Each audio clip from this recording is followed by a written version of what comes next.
Hello, and welcome back to Lesson 32. The longing of the soul is to know love. So, right away, I'm going to go down to the third paragraph where it just simply states, therefore, all doing of the body and mind is but the attempt of the soul to break free of all imitation and to once again rest or recline in that perfect peace, which is the certain knowledge that only love is real. And that's it. We finally get to the point to where we can go, oh my God, this thing that is talked about, this elusive thing called love is actually real. I love further down in that section where Yeshua talks about this idea of perfect faith. So in the paragraph that starts, in the way of knowing it must come to pass, the next sentence, perfect faith is not the beginning and intermediate stage in which one is choosing to have faith in things unseen in the hope that they may materialize. For perfect faith cast out all fear.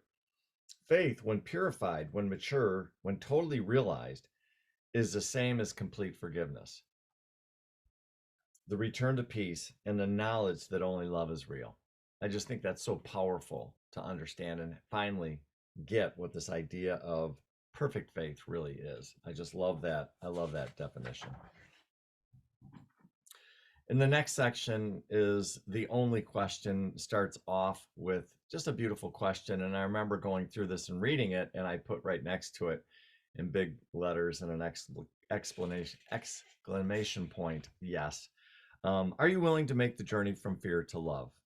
As you look upon anything, as you experience any emotion. And for me personally, as I have gone through the course, again, what I'm feeling is energetically, anytime I judge something, anytime I say something's right, or anytime I say something is wrong, anytime I'm resisting anything, excuse me, huge signs emotionally. I can feel it within my own being. Mike, what are you doing? Mike, what are you doing? Mike, what are you doing? And so it's a paying attention to all that.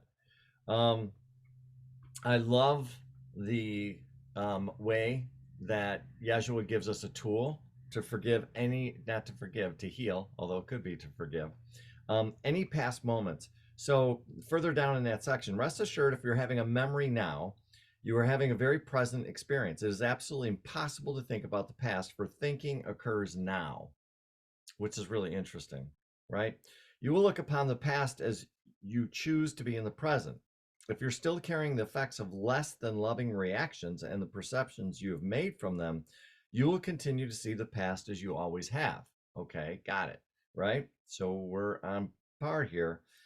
Then it says, yet as you look upon the past, if you will choose to be present, if you'll choose to be the presence of love first, wanting only to see with the eyes of the Christ, the eyes of the Christ, the eyes of the Christ, the Christ mind, if you will, there will not be one event that you have experienced as a soul that is not immediately translated into perfect harmlessness, into the perfect realization that only a dream has occurred.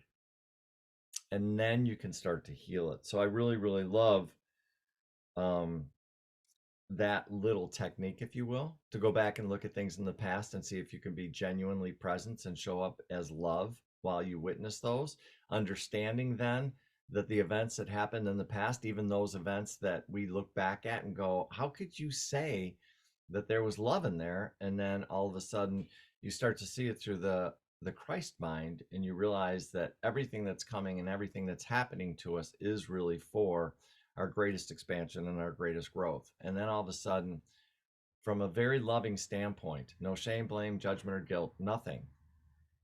And this even includes the things that we have done where we felt like I shouldn't have done that, right? Then all of a sudden you can go, yeah, but you really did the best you could with the awareness you had, as the saying goes, right?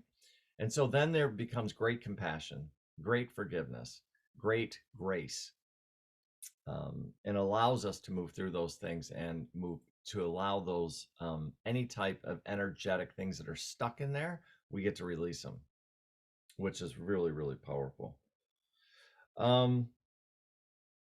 Further on down in this section, it talks about the paragraph that starts, any attempt to get is insane.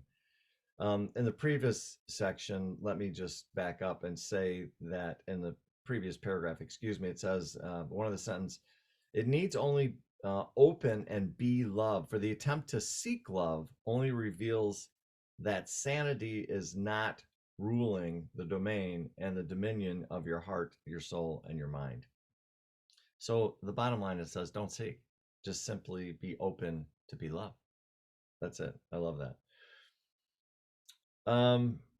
The next paragraph, yet in the perfect paradox of spiritual journey, when vulnerability is fully allowed through mastery of the keys of the kingdom. Again, what are those keys? They keep coming back to these keys. Write these down somewhere. Desire, intention, allowance, surrender. Right? When this is indeed, then love is known. For perfect vulnerability, the soul remembers its perfect invulnerability. The world can do nothing to the one who only loves. Right? It's a long section. I love the paragraph, excuse me, that starts, for example, yes, my dog just died. Yes, my husband just left me. These are just the external forms bouncing about in the field of change, but the essence has not left me, for I am free to love. I am free to make energetic transitions from one set of circumstances into the present moment. I am free in each moment not to abide in fear, not to abide in the great fear that I can possibly survive because my teddy bear has been stolen. A little humor in there, right? If it could be so easy. But Yeshua is saying, yes, it can be this easy, which I love, right? There's in the paragraph, when your spouse leaves you, further on down, there's only reason to awaken to the voice of love and to allow it to move you. So be open in that moment. I love the paragraph, the forms of the world contain no reality. By that, I mean that when you look at someone or something and the energy of wanting to possess or extract runs you, you are already in insanity. Insanity is wholly illusory, which means any attempt to live from the energy can only fail. And I love that because I once studied with somebody, I've mentioned this before, whose main teaching was it's never outside of yourself. It's never outside of yourself. So anytime you're looking outside of yourself, I always, for me personally, one of the things I do is I say it's never outside of myself. Never. So always go within. Always go and look within. What's going on within me when something like that shows up, right? In the next paragraph, nothing can obstruct you. In the business of your malls and the most horrendous traffic jam, there is nothing that is preventing you from choosing to remember only your loving thoughts. No matter what.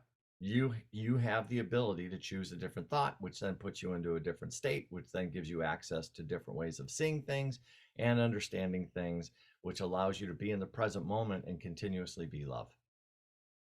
So that's the power of your thoughts, your mind, everything that we've been talking about. Right?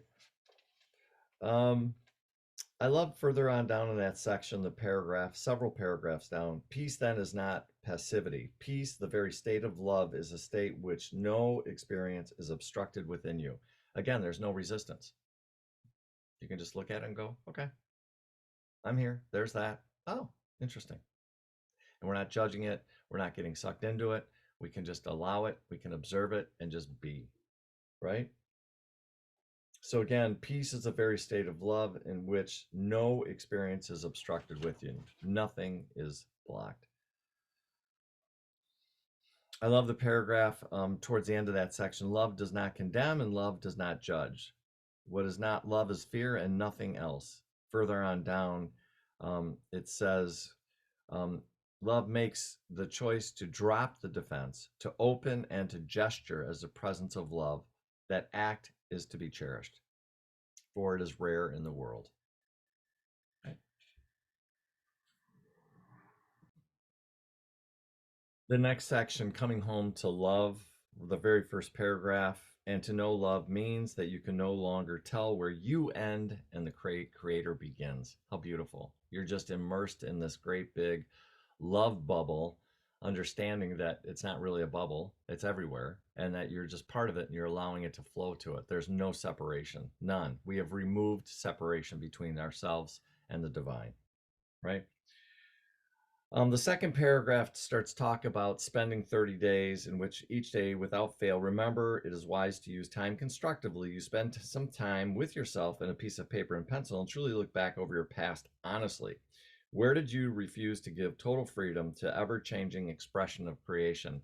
And I think it's so funny because the next few paragraphs, after each paragraph, I wrote busted. In other words, Mike, you've done this, you've done this, you've done this. So, just for example, have you ever judged a politician? And I have to laugh, right? I think we all have, just being honest, right? And it gives some examples of things that we have judged in the past, right? Um, I love the paragraph for love is satisfied in its own being, love overflows. And that paragraph, love sets all things free, love sets the world free, love sees perfect harmlessness, love sees and just sees everything as perfect harmlessness. I love that. In the following paragraph that starts, love sees that the world is shown to you through the body and mind. And the very last sentence says, this world is perfectly harmless. The world that you experience in this now moment cannot add anything to you and it cannot take anything away from you. And I just highlighted that because I thought it was powerful. A couple of paragraphs down, can you understand that when your love is so complete, it no longer matters if the body mind exists tomorrow, because you know it can't change you. It can't change anything.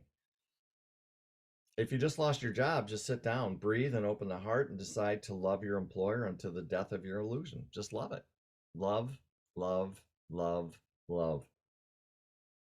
And then, of course, the last sentence in that paragraph, nothing arises by accident. And then goes further into it in the paragraph that starts in that section. Then look with gentleness upon that tiny form of lifelessness. And in that, it goes on to say, animated in a brief moment has gone nowhere except into the furtherance of their destiny and yours, always by perfect agreement. Perfect agreement. Perfect agreement. There are no mistakes. None. You've heard me say before that the spiritual path cannot begin until a mind accepts complete responsibility for their entire field of its experience. Accepting responsibility. Here we go again. Yes. The next paragraph, you will realize there it said, it gives this example of talking about this idea of something coming up. Here's that feeling again. I'm all alone. I've been abandoned. That's why they had to leave me. And then all of a sudden the realization, for I must heal this ridiculous belief that I've been abandoned. I must overcome all separation. I must awaken beyond the dream of the dreamer, right?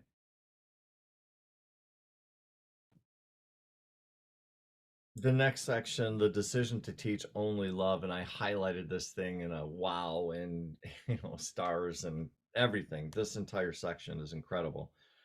The second paragraph, this does not mean that you paint a plastic smile on your face and you never feel any emotion. This is not enlightenment. That is the height of the ego's attempt to usurp power from God.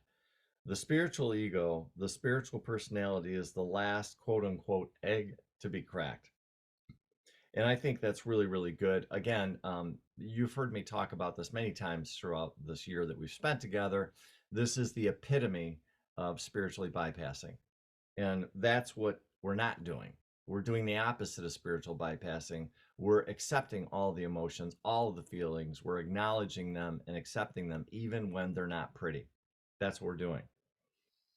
And then in the paragraph in that section, quite frankly, the emotional field is the only place where you can experience anything. All the rest is merely thoughts about things. The gap between a thought about things and the feeling nature of experiencing things is exactly the same gap that exists between illusion and heaven. And that's why it's so incredibly important to pay attention to your emotions and don't bypass them, don't bury them, because understanding your emotions, feeling your emotions, expressing your emotions, understanding your emotions is critical, because it's allowing you, it's your detection device to allow you, where are my thoughts at? Because anytime emotions come up, especially bad ones, there is, it's your way of being able to feel what's going on. and like pay attention. Hey, Mike, pay attention, pay attention, pay attention. There's something off that you're resisting, something that you're denying, something that you're not experiencing. It is for this reason that no idea of God is the same as God. No concept about love is the same as love. No philosophy about enlightenment is the same as enlightenment. Unobstructed feeling embraces all that arises and passes away. In other words, it allows it. It does not deny it. It does not shut it down. And I love it in the last sentence in that section. Therefore, bring it on. And that's the way I feel. That's the way when I look at it, I'm like, I don't run from it. I don't hide from it. I've done that enough in my life. No more, thank you. I'd rather experience it. Let me experience. Why do I want to experience it? Why do I want to feel everything and not be afraid of feeling it? Because I know in order for me to grow, in order for me to heal, in order for me to be loved fully and completely, that is allowing everything to flow through me. And by doing that, I am healing. That's why. And therefore, I get to be with God more, right?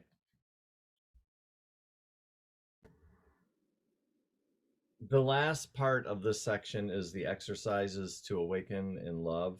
And then it talks about this idea of spending 30 days and asking yourself questions. Where in my life have I refrained from love? Where have I chosen behavioral patterns and decisions and choices with a smile on my face while at the same time attempting to control and manipulate the world in order to keep me safe from feeling and facing my own insecurities? Where have I demanded the world show up in a certain way so that I can pretend to have peace and pretend to be happy and loving? And so that's the exercise for the next 30 days. There's a lot of examples Yeshua gives. And I'm just going to highlight a couple of things in the paragraph that starts, yet the ego would convince you that to know love, you must set up your world so that you never experience the challenges or insecurities. And then that last sentence, for the enlightened mind is in complete abundance always. Always, right? Further down, there's something that makes me smile because I've actually done this, as many of you know, and that is when it talks about this idea of going and spending 3 days out in the woods, 3 days and 3 nights. And it talks about take nothing with you but perhaps some water and abide alone, open to the elements for 3 days and 3 nights. Then you will know something of what it means to be an Essene, to be one who goes without any attempt to protect the body mind from the deepest fears of its own demise. That's what makes that experience so powerful, and that's why I suggest people consider doing that because it's extremely powerful.